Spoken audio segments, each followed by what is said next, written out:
کہ وہاں فرمایا گیا تھا کہ تین جو سب سے بڑے بڑے گناہ ہیں، والذین لا يدعون مع اللہ الہا آخر، وہ لوگ کہ جو اللہ کے ساتھ کسی اور الہ کو پکارتے نہیں ہیں، کسی اور سے دعا نہیں کرتے، ولا يقتلون النفس التي حرم اللہ الا بالحق، نہیں انسانی جان کو قتل کرتے ہیں جسے کہ اللہ نے محترم قرار دیا ہے مگر حق کے ساتھ، یعنی کوئی قانون کی دفعہ ان کے اوپر لاگو ہو جائے تو بات دوسری ہے۔ قتل عمد کے قصاص میں قتل ہوگا،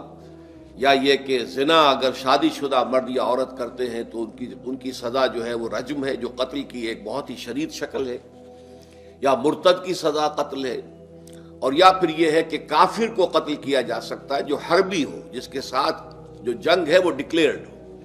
ان چار صورتوں کے علاوہ کسی انسان کو کسی حالت میں کسی جذبے کے تحت قتل کرنا جائز نہیں ہے، حرام ہے، حرام مطلق ہے۔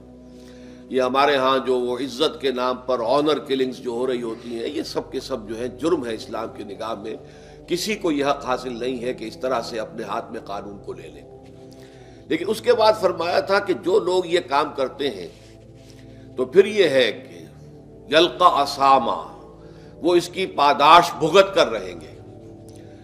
یضاعف لہ العذاب یوم القیامہ، ان کے لیے قیامت کے دن عذاب دگنا کر دیا جائے گا، بڑھا دیا جائے گا۔ وَيَخْلُدْ فِيهِ مُهَانًا، اور وہ رہیں گے اس میں ہمیشہ ہمیش نہایت ذلت کے ساتھ، رسوا ہو کر۔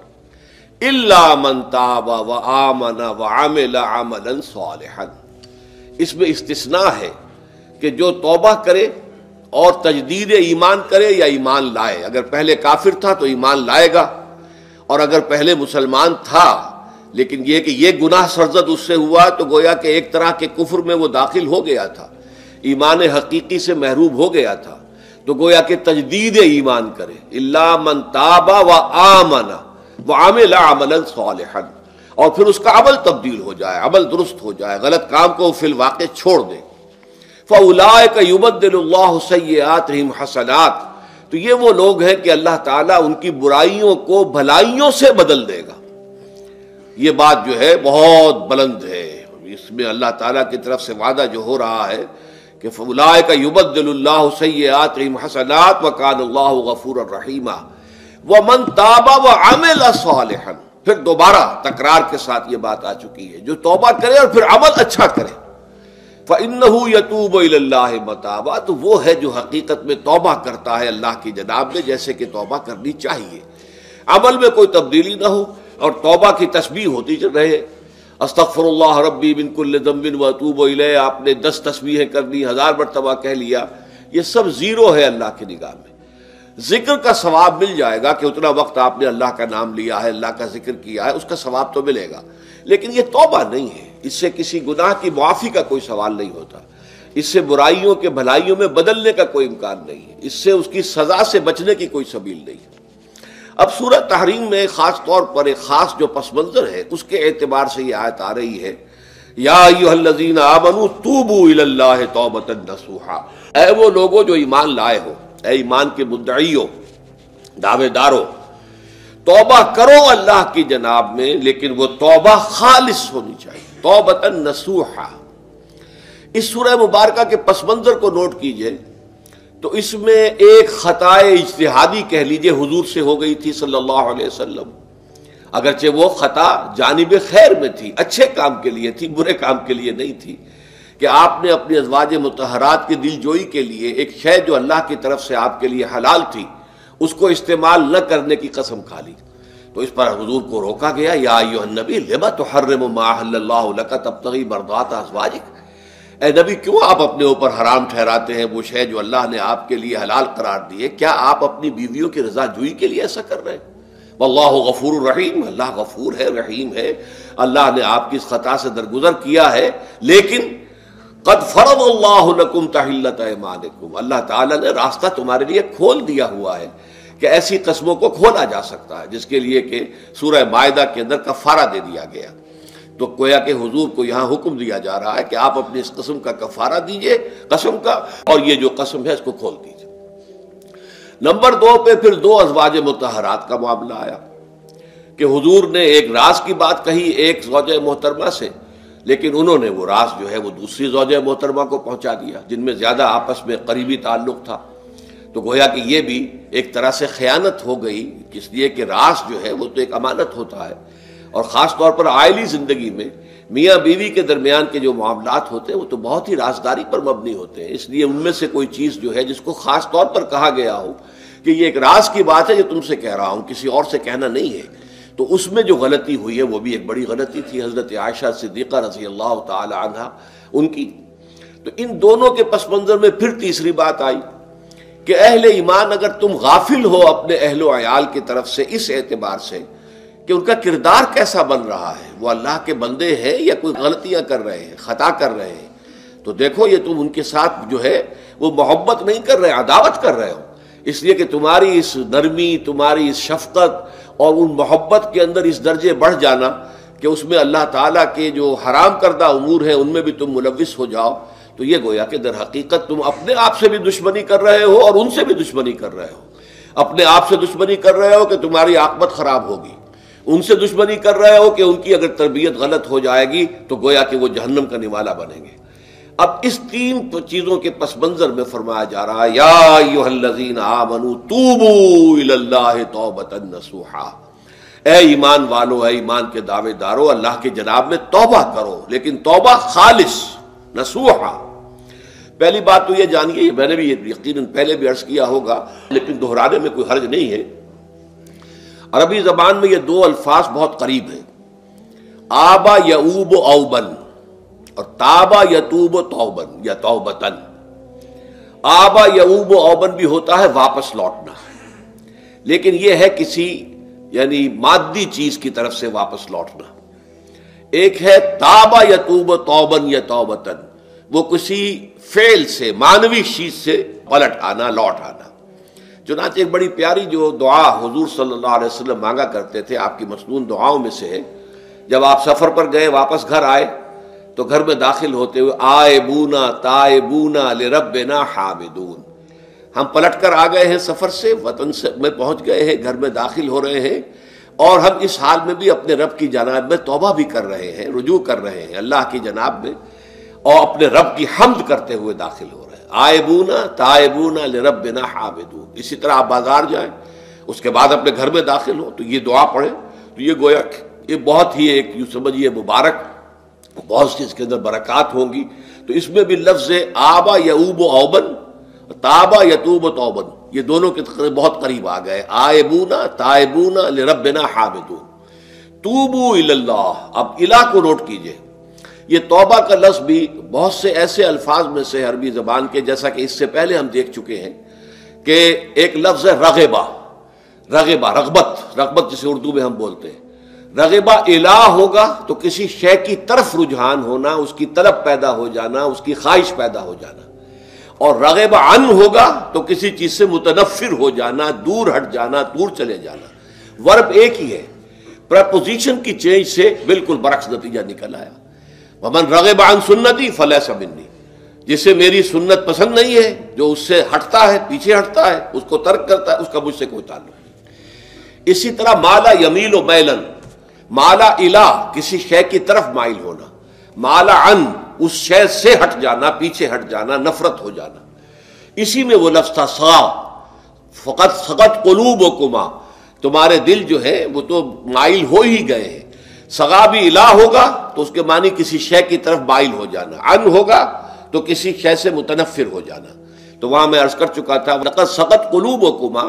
تو اے نبی کی دونوں بیویوں تمہارے دل تو یقیناً اللہ کی طرف مائل ہو چکے ہیں، توبہ کی طرف مائل ہو چکے ہیں، لیکن زبان سے یہ کہتے ہوئے کہ حضور معاف کر دیجئے غلطی ہو گئی، یہ اس میں ذرا حجاب آ رہا ہے. ظاہر بات ہے شوہر اور بیوی کے درمیان جس طرح کا تعلق ہوتا ہے تو اس میں یہ کہ بسا اوقات اپنی غلطی کو واضح الفاظ میں تسلیم کرنے میں کچھ ہچکچاہٹ سی ہوتی ہے. تو وہ ایک کیفیت تھی کہ تمہارا دل تو مائل ہو چکا ہے، لیکن یہ کہ تم ذرا زبان سے بھی کہو، اقرار کرو. اسی طریقے سے یہ لفظ توبہ ہے، توبہ الہ ہے، کسی کی جناب میں توبہ کرنا. جب اللہ تعالیٰ کی طرف توبہ کا لفظ آئے گا تو توبو الی اللہ توبۃ نصوحا، اللہ کی جناب میں توبہ کرو. اور جب اللہ تعالیٰ توبہ کرتا ہے، یہ لفظ جو ہے دو طرف استعمال ہوتا ہے، تواب بندہ بھی ہے، تواب اللہ بھی ہے. اللہ تواب ہے، بہت توبہ کا قبول کرنے والا، بندہ تواب ہے، بہت زیادہ توبہ کرنے والا۔ وہ حدیث میں آپ کو سنا چکا ہوں، کل بنی آدم خطاؤون وخیر الخطائین التوابون، تمام بنی آدم نہایت خطا کار ہیں، گناہ گار ہیں، غلطیاں ہوتی ہیں، خطائیں ہوتی ہیں، لیکن ان خطا کاروں میں بہتر لوگ وہ ہیں جو بہت توبہ کرنے والے، رجوع کرتے، پلٹتے ہیں، ان میں پشیمانی پیدا ہو جاتی ہے اور وہ اللہ تعالیٰ کی جناب میں رجوع کرتے ہیں، تو وہ تواب ہیں، بہت زیادہ توبہ کرنے والے۔ لیکن اللہ کی جناب میں توبہ جب بندہ کرتا ہے تو وہ الہ آئے گا، تابہ الہ، اس نے توبہ کی اللہ کی جناب میں۔ اللہ توبہ کرتا ہے یعنی اللہ تعالیٰ جو ہے اپنی نظر شفقت اور نظر رحمت جو پھیرنی تھی اس نے، کہ ایک بندے نے گناہ کیا ہے، میرے حکم کی جو ہے خلاف ورزی کی ہے، معصیت کا ارتکاب کیا ہے، تو اللہ تعالیٰ اپنی رحمت اور شفقت کی نگاہ اس سے ہٹا لیتا ہے۔ لیکن جب بندہ توبہ کرتا ہے تو پھر اللہ تعالیٰ بھی رجوع فرماتا ہے اور اپنی شفقت اور رحمت اور مغفرت کے ساتھ بندے کی جانب متوجہ ہو جاتا ہے۔ لیکن وہاں تابہ اعلیٰ آئے گا، تب علینا، اے پروردگار ہماری توبہ کو قبول فرما، وہ الہ کے ساتھ آئے گا۔ ہم جب توبہ کریں گے تو وہ الہ کے ساتھ آئے گا۔ تو یہاں فرمایا توبو الی اللہ، اللہ کی جناب میں توبہ کرو، پلٹو، رجوع کرو، اور توبۃ نصوحا، خالص توبہ۔ اس کی جو وضاحت تھوڑی سی میں ابھی کر چکا ہوں کہ خالص توبہ سے مراد کیا ہے۔ یہ نہیں کہ بس توبہ کی ورد ہو رہا ہے اور توبہ جو ہے وہ اس کے کلمات زبان سے ادا کیے جا رہے ہیں۔ بعض لوگ ہیں وہ جو آیت کریمہ ہے اس کا 1.25 لاکھ کا ہو رہا ہے، ورد ہو رہا ہے، کتنا ہو رہا ہے، اس کی تسبیح پڑھ رہے، اس سے کچھ نہیں ہوتا جب تک کہ دل کے اندر گناہ سے نفرت پیدا نہ ہو جائے، حقیقی پشیمانی نہ ہو کہ یہ مجھ سے بہت غلط حرکت سرزد ہوتی رہی ہے، پختہ ارادہ نہ ہو کہ آئندہ یہ کام نہیں کروں گا یا کروں گی، اور یہ کہ بالفعل بھی اس کام کو چھوڑ دے۔ یہ 3 شرطیں کم سے کم ہیں ان چیزوں میں کہ جو حقوق اللہ میں سے اللہ تعالیٰ کے حقوق، ان میں کوتاہی ہوئی ہے، ان میں غلطی ہوئی ہے، اس میں انسان نے کسی معصیت کا ارتکاب کیا ہے، تو 3 شرطیں۔ حقیقی پشیمانی نمبر 1، جس کے لیے میں نے اقبال کا شعر آپ کو سنایا تھا، جو بالکل نوجوانی کے دور میں انہوں نے کہا تھا، اور کسی، اب میں نام بھول رہا ہوں، کوئی بہت بڑے شاعر تھے، استاذ تھے، اساتذہ، استاذ الشعراء، انہوں نے کہا تھا کہ میاں صاحبزادے اس عمر میں، اور یہ شعر اس قدر اونچا شعر ہے کہ موتی سمجھ کے شان کریمی نے چن لیے قطرے جو تھے میرے عرق انفعال کے۔ انفعال کہتے ہیں شرمندگی کو، کہ میں جب شرمندہ ہوا کہ میں اللہ کی جناب میں یہ کیا حرکت کر بیٹھا، تو اس سے میرے پیشانی پر جو پسینے کے قطرے رونما ہوئے، اللہ تعالیٰ نے ان کو موتی سمجھ کے چن لیا۔ اللہ تعالیٰ کو بندے کی توبہ سے اتنی خوشی ہوتی ہے۔ وہ حدیث بھی میں آپ کو سنا چکا ہوں کہ تم اندازہ کرو، ایک شخص ہے کہ جو ایک ریگستان میں لقودق صحرا میں سفر کر رہا تھا، اس کا ایک اونٹ تھا جس پر وہ سفر کر رہا تھا، اسی پر اس کا جو بھی راستے کا کچھ کھانا وانا تھا، خوراک تھی، وہ بھی، اس کی پوٹلیاں بھی تھیں اور پانی کی چھاگل بھی بندھی ہوئی تھی۔ تھوڑی دیر کے لیے وہ ایک درخت کے سائے میں بیٹھ گیا استراحت کے لیے، وہ اسی میں آنکھ لگ گئی اس کی۔ اب جب آنکھ کھلی تو دیکھا کہ اونٹ غائب ہے۔ اب اونٹ گویا کہ اس کی زندگی کا واحد سہارا، کہاں جائے گا اب بغیر اونٹ کے؟ اس دوڑا دائیں بائیں، شمال جنوب مغرب مشرق، سب میں کہیں جہاں تک وہ کر سکتا تھا اسے کہیں اونٹ نظر نہیں آیا۔ تو پھر وہ اسی درخت کی سائے میں آ کر بیٹھ جاتا ہے موت کے انتظار میں کہ اب تو موت ہی آئے گی، نہ کھانے کو کچھ، نہ پینے کو پانی، نہ سواری کہ میں کہیں یہاں سے نکل سکوں۔ اچانک دیکھتا ہے کہ وہ اونٹ تو کھڑا ہوا ہے اور وہ سامان بھی موجود ہے۔ تو اس میں فرط مسرت کی وجہ سے خوشی اتنی شدید ہوتی ہے اسے کہ وہ کہنا تو یہ چاہتا ہے اے اللہ میں تیرا بندہ ہوں، تو میرا رب ہے، لیکن وہ کہہ یہ بیٹھتا ہے اے اللہ میں تیرا رب ہوں، تو میرا بندہ ہے۔ یعنی اتنا وہ اپنے اس میں حواس کھو بیٹھتا ہے خوشی کی وجہ سے۔ اتنی ہی خوشی ہوتی ہے اللہ تعالیٰ کو اپنے کسی گناہ گار بندے کی توبہ سے۔ اب آپ اندازہ کیجئے، یہ ہے جو تشبیہ حضور صلی اللہ علیہ وسلم نے توبہ کی عظمت کے لیے بیان کی۔ تو اس کے حوالے سے، اور میں آپ کو فلسفے کے طور پر بھی بتا چکا ہوں کہ بہت بڑی غلطی جو ہے، جیسے ان دونوں صورتوں کا جو مرکزی مضمون میں نے بتایا تھا کہ خاندانی زندگی میں 2 انتہائی کیفیات پیدا ہوتی ہیں، یا میاں بیوی کی موافقت نہیں ہو رہی تو آخری حد ہے طلاق، یا یہ ہے کہ اتنی محبت ہو گئی ہے کہ محبت کی وجہ سے شریعت کی حدود کے اندر رد و بدل ہو رہا ہے۔ تو پہلے کے موضوع کے اوپر سورہ طلاق ہے اور دوسرے موضوع کے اوپر سورہ تحریم ہے۔ تو طلاق کے معاملے میں بھی عیسائیوں سے جو بہت زیادہ غلطی، بہت بڑی سرزد ہوئی، وہ یہ ہے کہ حضرت عیسیٰ نے یہ فرمایا تھا کہ جو شخص اپنی بیوی کو طلاق دیتا ہے گویا کہ ناحق، وہ گویا کہ اس سے زنا کرواتا ہے، یعنی یہ کہ طلاق ہو گیا اس کو، اب وہ بیچاری جو ہے وہ بے شوہر کے ہے، عام طور پر مطلقہ سے کوئی شادی نہیں کرتا، تو اب اس کے فتنے میں مبتلا ہونے کا امکان موجود ہے، وہ زناکاری پر آمادہ ہو سکتی ہے۔ تو جس شخص نے اسے غلط طلاق دی تھی در حقیقت وہ ذمہ دار ہوگا اس زناکاری کا جو وہ کر رہی ہے۔ یہ اصل میں ایک اخلاقی تعلیم تھی جس کو کہ انہوں نے قانونی سمجھ لیا اور طلاق کا دروازہ بند کر دیا، حالانکہ شریعت موسوی میں طلاق کا راستہ کھلا تھا جیسے شریعت محمدی میں، کہ اگر کوئی صورت ایسی ہے کہ مزاج نہیں مل رہا ہے تو ٹھیک ہے، علیحدہ ہو جاؤ، سیپریشن کا راستہ کھلا ہوا ہے۔ اگرچہ اللہ کو حلال چیزوں میں سب سے زیادہ ناپسند طلاق ہے، اللہ چاہتا یہی ہے کہ یہ بندھن بندھ جائے تو بندھا رہے ساری عمر، لیکن یہ کہ یہ بھی نہیں ہے کہ گھر کے اندر چخ چخ ہوتی رہے، چپکلش چلتی رہے، گھر کے اندر چین نہ رہے، راحت نہ رہے، باہمی اعتماد نہ ہو اور پھر بھی وہ بندھن بندھا رکھا جائے، اس کا کوئی فائدہ نہیں۔ تو قانون وہ تھا لیکن اخلاقی تعلیم یہ تھی، جیسے حضور نے فرمایا ابغض الحلال عند اللہ الطلاق، لیکن ساتھ ہی میں نے وہ حدیث بھی آپ کو سنا دی کہ جو شخص اپنی بیوی کی جو بھی اس کی روش ہے اس سے سخت نالا ہے، شکایتیں کرتا پھرتا ہے دوسروں سے، طلاق نہیں دیتا، تو اللہ تعالیٰ اس کی دعا سنتا ہی نہیں کہ جب میں نے تمہارے لیے راستہ کھلا ہوا تھا وہ تم اختیار نہیں کر رہے۔ تو یہی معاملہ در حقیقت عیسائیوں نے اس حد تک بڑھایا کہ حضرت آدم اور حوا سے جو خطا ہو گئی تھی وہ خطا جو ہے وہ تو ہر انسان دنیا میں جو آتا ہے تو خطا کار ہے، وہ اپنے آباء و اجداد، اپنے اماں حوا اور اپنے ابا آدم کی خطا لے کر اپنے ساتھ پیدا ہو رہا ہے، تو گناہ گار ہے۔ Man is sinful from the very birth. اب اس کا کیا علاج ہو؟ پھر وہ تو اس کا علاج ڈھونڈا کہ اللہ نے اپنا اکلوتا بیٹا زمین پر بھیج کر اور اسے ان لوگوں کی طرف سے کفارہ بنا لیا کہ جو ہمارے اس بیٹے پر ایمان لے آئے۔ یہ سارا عقیدہ بناء فاسد علی الفاسد کیوں ہوا؟ کہ توبہ کے بارے میں تصور ان کا غلط ہو گیا۔ اللہ قرآن مجید نے واضح کیا کہ غلطی تو ہوئی تھی حضرت آدم و حوا سے، شیطان کے بہکانے میں آ گئے تھے، لیکن یہ کہ پھر انہوں نے توبہ کی، اللہ نے تاب علیہ، اللہ نے اس کی توبہ قبول فرما لی۔ فتلقى آدم من ربہ کلمات فتاب علیہ، تو آدم نے اپنے رب سے کچھ کلمات سیکھ لیے، پشیمانی تو ہو گئی تھی، شرمندگی ہو گئی تھی، لیکن الفاظ نہیں مل رہے تھے، کن الفاظ میں میں اللہ کی جناب میں توبہ کروں۔ اللہ کی کمال شفقت کے اللہ نے وہ الفاظ بھی انہیں تلقین کر دیے جو سورہ اعراف کے اندر بیان ہوئے ہیں، ربنا ظلمنا انفسنا وان لم تغفر لنا وترحمنا لنکونن من الخاسرین، اللہ نے توبہ قبول فرما لی، فتاب علیہ۔ اب جو بچہ پیدا ہو رہا ہے نسل آدم کا، وہ کوئی اپنے جد امجد جو ہے حضرت آدم اور حضرت حوا کے گناہ کی پوٹ لے کر نہیں آتا ہے، وہ تو کل مولود یولد علی الفطرہ، فطرت الاسلام پہ پیدا ہوتا ہے۔ تو توبہ کی در حقیقت جو عظمت اور حقیقت ہے ہمارے دین میں، اس کو نہ سمجھنے سے بھی بہت بڑی غلطیاں لوگوں سے ہو جاتی ہے، اور تاریخ انسانی میں اتنی بڑی بڑی غلطیاں ہوئی ہیں۔ طلاق کے معاملے میں بھی عیسائیوں نے پھر یہ کیا کہ سوائے اس کے کوئی شکل نہیں ہے کہ بیوی زنا کار ہو تو پھر تو طلاق ہو جائے گی، سیپریشن ہو جائے گی،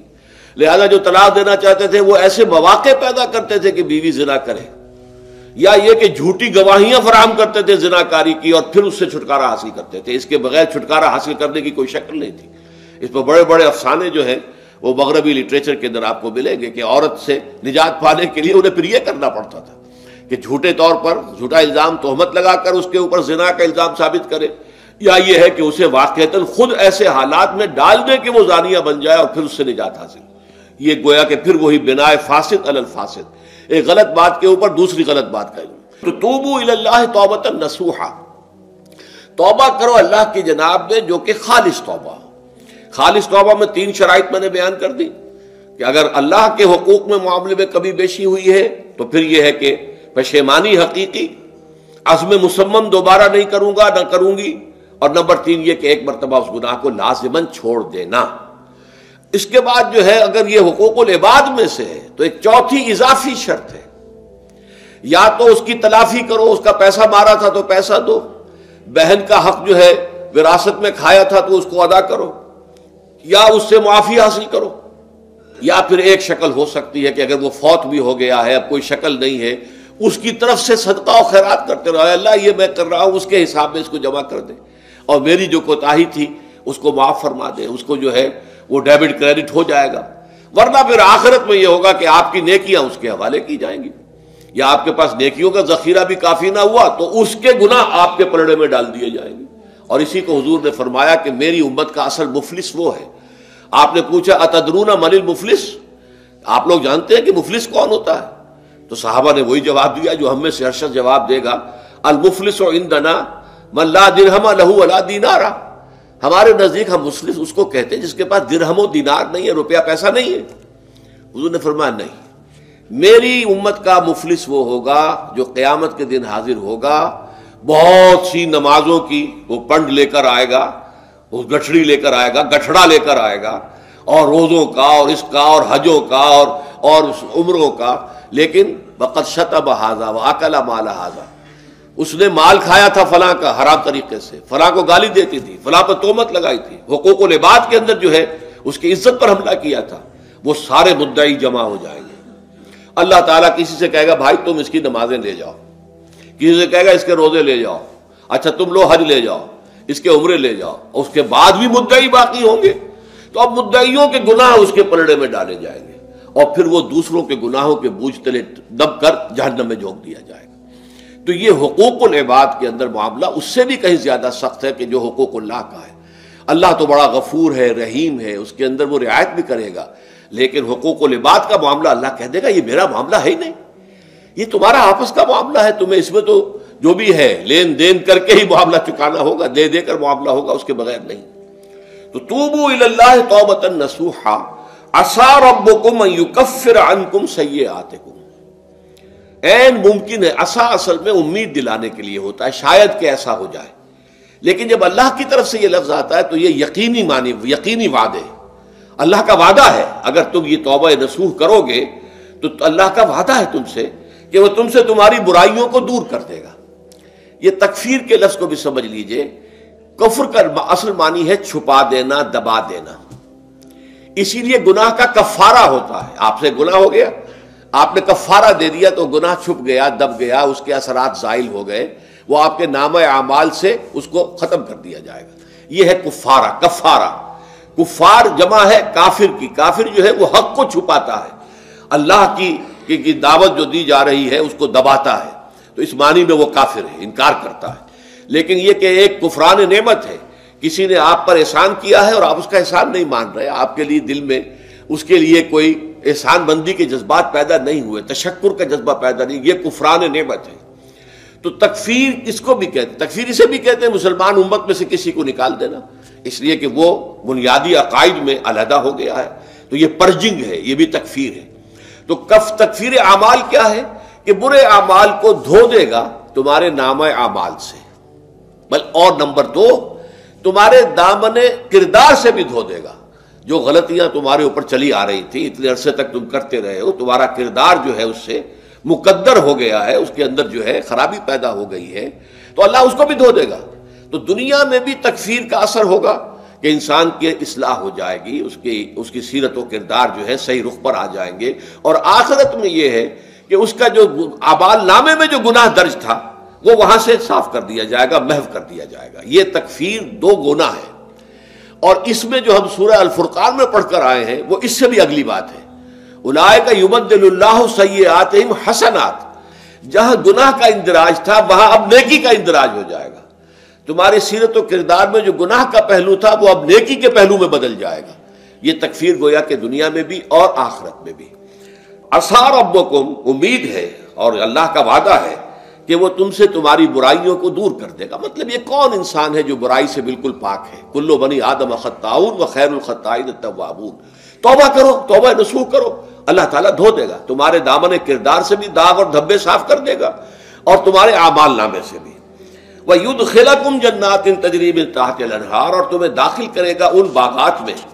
جن کے نیچے یا جن کے دامن میں ندیاں بہتی ہوں گی۔ یوم لا یخزی اللہ النبی والذین آمنوا معہ، وہ دن کہ جس دن اللہ رسوا نہیں کرے گا نہ نبی کو اور نہ ان کو جو ان کے ساتھ ایمان لائے۔ ان کے ساتھ ایمان لانے، ظاہر بات ہے انبیاء کے رسوا ہونے کا تو کوئی سوال ہی نہیں، یہاں اس کا ذکر جو ہے وہ تو صرف بطور تذکرہ کر دیا گیا، ورنہ اصل کیا ہے؟ جو نبی کے ساتھ ایمان لائے، اور نبی کے ساتھ ایمان لانے والوں میں درجہ اول کے لوگ وہ ہیں جو صحابہ کرام ہیں، جو حضور کے زمانے میں تھے، حضور کے ساتھ دیا انہوں نے اپنے جان و مال سے حضور کے مشن کو تقویت پہنچائی، جہاں حضور کا پسینہ گرا وہاں اپنی خون کی ندیاں بہا دی، اپنی جانیں دے دی، تو وہ ہے اولین۔ لیکن اللہ تعالی ہمیں بھی ان میں شامل کرے، اس لیے کہ جیسے کہ سورہ بقرہ کی جو آخری سے پہلی آیت ہے اس کے اندر بیان فرمایا گیا کہ آمن الرسول بما انزل الیہ من ربہ والمؤمنون، ایمان لائے رسول محمد صلی اللہ علیہ وسلم اس چیز پر کہ جو ان کے اوپر ان کے رب کی طرف سے نازل کی گئی، اور ایمان لائے صاحب ایمان، وہ صاحب ایمان سب کے سب شامل ہو جائیں گے۔ تو قیامت کے دن اللہ تعالیٰ رسوا نہیں کرے گا، یوم لا یخزی اللہ النبی والذین آمنوا معہ، جس دن کہ اللہ تعالیٰ رسوا نہیں کرے گا نہ اپنے نبی کو صلی اللہ علیہ وسلم اور نہ ہی ان کو کہ جو ان کے ساتھ ایمان لائے۔ اور یہ آخرت کی رسوائی جو ہے بہت بڑی رسوائی ہے۔ دنیا کی رسوائی انسان جو ہے اس کو بہت ہلکا سمجھے، آخرت کی رسوائی بہت بڑی ہے۔ پوری خلق خدا جہاں جمع ہوگی، پوری انسانیت جمع ہوگی، تمام آدم سے لے کر آخری انسان تک جمع ہوں گے، اور وہاں اگر رؤوس الاشہاد ہمارا پردہ چاک کیا جائے، ہمارے گناہوں کو جو ہے اعلان کیا جائے، تو وہ کتنی بڑی رسوائی ہوگی۔ اسی لیے یہ دعا مانگتے رہنا چاہیے، اللہم ربنا اجرنا من خزی الدنیا والآخرہ، اے اللہ ہمیں بچا لے، دنیا اور آخرت دونوں کی رسوائی سے بچا لے۔ دنیا کی رسوائی یہ ہے کہ آپ کی کسی غلط کام کا چرچا ہو جائے، دنیا کے اندر پھیل جائے، آپ کی جو ہے عزت جو ہے وہ داغدار ہو جائے، اس سے بھی اے اللہ بچا لے، پردہ ڈال دے۔ جیسے کہ حضور نے لفظ استعمال کیا الا یتغمدنی ربی برحمتہ، الا یہ کہ میرا پروردگار مجھے اپنی رحمت کی چادر تلے ڈھانپ لے۔ اللہ تعالیٰ دنیا میں بھی ہمیں ڈھانپے رکھے اور آخرت میں بھی ڈھانپ لے۔ تو یہ خزی دنیا والآخرہ، اے اللہ ہمیں دنیا کی بھی رسوائی سے بچائے رکھ اور آخرت کی رسوائی سے بھی بچا لیجو۔ بارک اللہ لی ولکم فی القرآن العظیم ونفعنی وإیاکم بالآیات والذکر الحکیم۔